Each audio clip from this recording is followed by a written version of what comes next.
A young woman, full of ambition and potential, disappears without a trace. No one knows where she is. And what happens next leaves everyone asking, what the hell is going on? What the hell is going on? We're trying to get a hold of her out of this. She must be. Was she like arrested? What's No, like? no. Not arrested. Just She wasn't taken by force. She wasn't lost. She was betrayed by someone who promised to love her. Are you gonna like ever tell me what's going on with my life? well. So the concern is that we found her at the trailer, and she's not doing well. In a courtroom ruling that caught everyone off guard, the truth came out, but it raised even more questions. What did he say? Well, he told us something slightly different.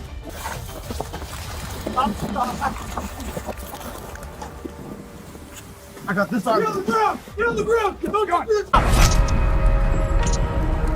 Jamie Wilson Spray was just 25, smart, focused, with a future that was finally falling into place.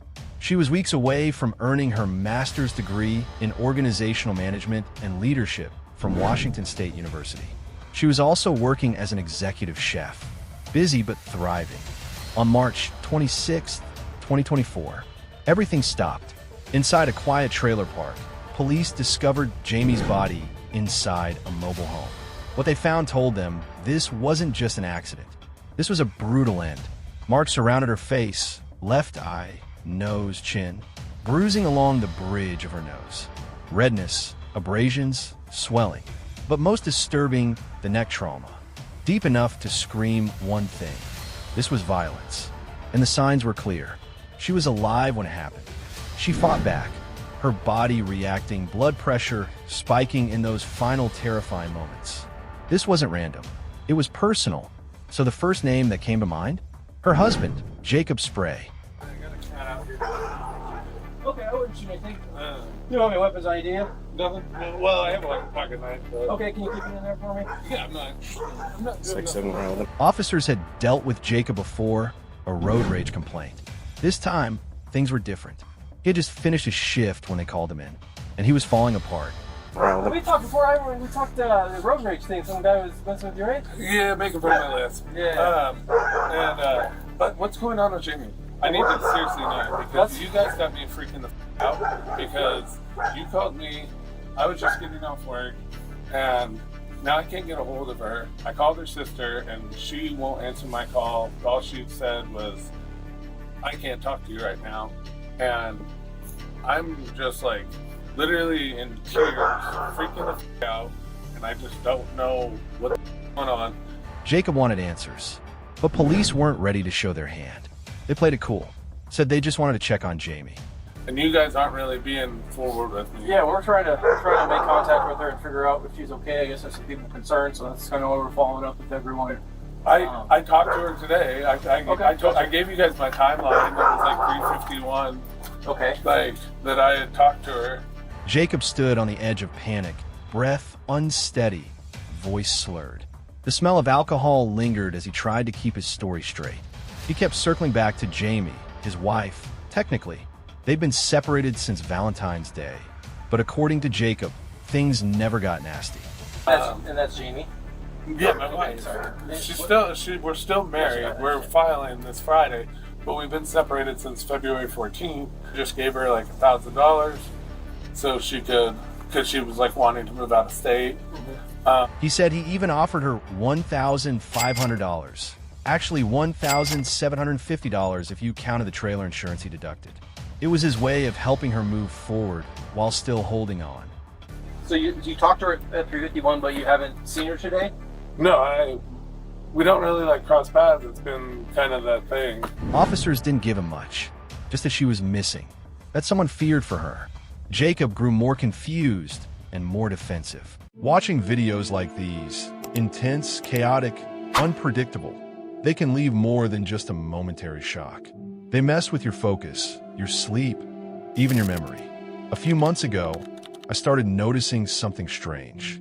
I forget simple things like names, tasks, even conversations I just had. My mind felt foggy all the time. I chalked it up to stress or long hours online, but it wasn't going away. That's when I found a supplement designed to support mental clarity and memory, made with natural, science-backed ingredients like Bacopa and Ginkgo. I wasn't expecting miracles, but after 2 weeks, something changed. My mind felt lighter. I could focus again. I was remembering details better. It genuinely helped. What stood out? It's made in the USA, manufactured under strict quality controls, and doesn't rely on synthetic chemicals. Just real brain nutrition. I did my research, and I'm glad I tried it. If stress or brain fog have been creeping into your life too, I left the official link to the product I use down in the description. You don't have to let stress control your memory or your day anymore. All right, with that said, let's get back to the scene. Gotcha. When What the hell is going on? we're trying to get a hold of her out of this. You must be. Was she like arrested? What's No, like? no.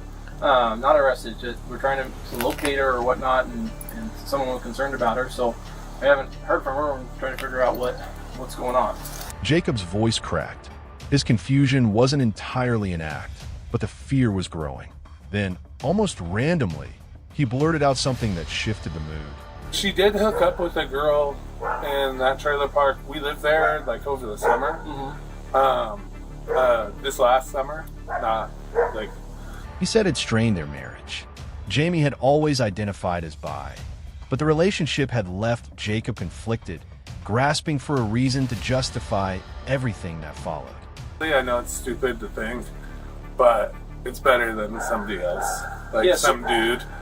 Like it's like So I'm just trying to figure out what happened today. The rambling turned desperate. He was struggling, not just to make sense of the officers, but of his own guilt. Jamie wasn't someone who faded into the background.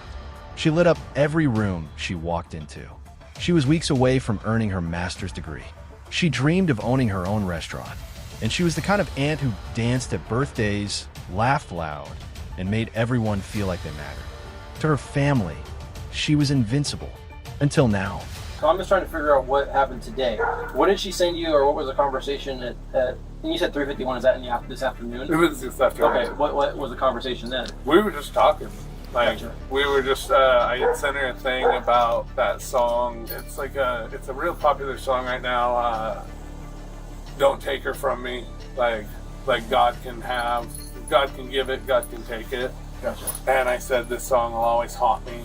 And then I was like, and then the other one from we were always on road trips, and it says from strangers to friends to lovers to lovers to friends to strangers.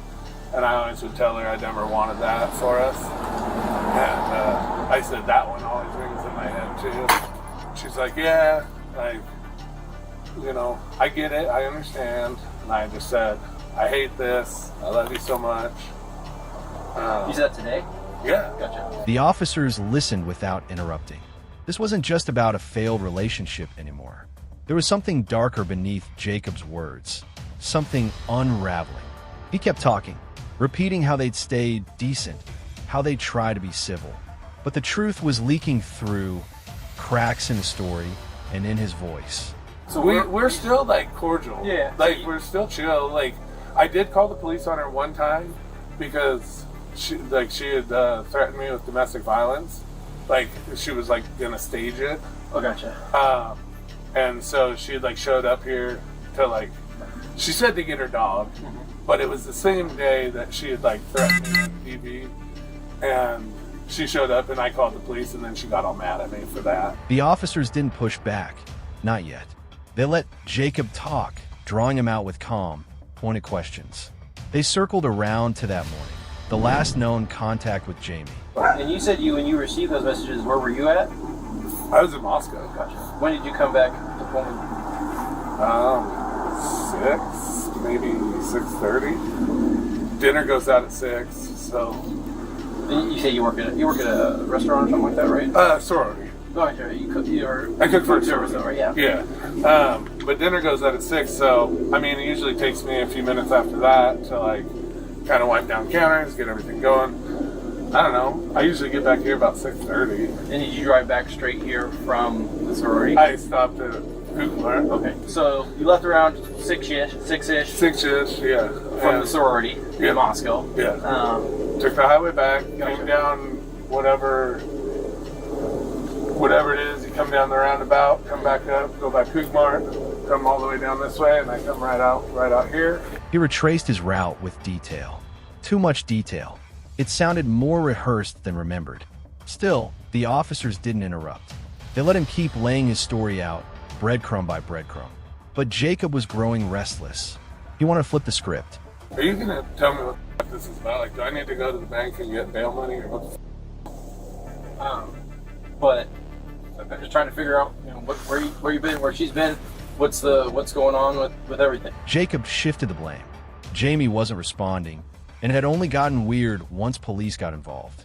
She hasn't responded to me since you got a hold of me, because, like I said, I had to talk to her. Jacob said officers came asking about a disturbance.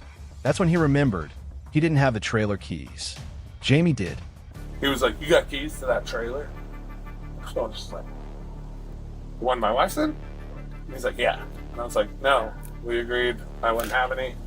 She's got the set of keys, and I have a set down in this thing."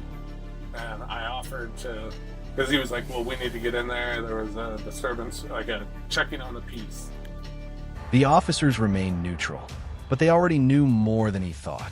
You said your father was at the casino or something? Or They're at the Coeur d'Alene Casino right now. They're at the Coeur d'Alene? Gotcha. And what did he say when you got off the phone with him? What was it you said you told him again? So the cops called about Jamie, Yeah. and I can't get a hold of her. Okay. I said, "Would you call her?" Uh-huh. Like, That hit Jacob like a punch to the gut. He'd been trying to steer the story, control the room, but now he realized someone else had already told the truth. what did he say? Well, he told us something slightly different, and I suspect you might know what he said differently. And Jacob didn't know. His father had told them about the night before. What Jacob confessed. The plan. The motive. It was over. Then he snapped. Bolted toward the trailer like he had one last chance to fix it all.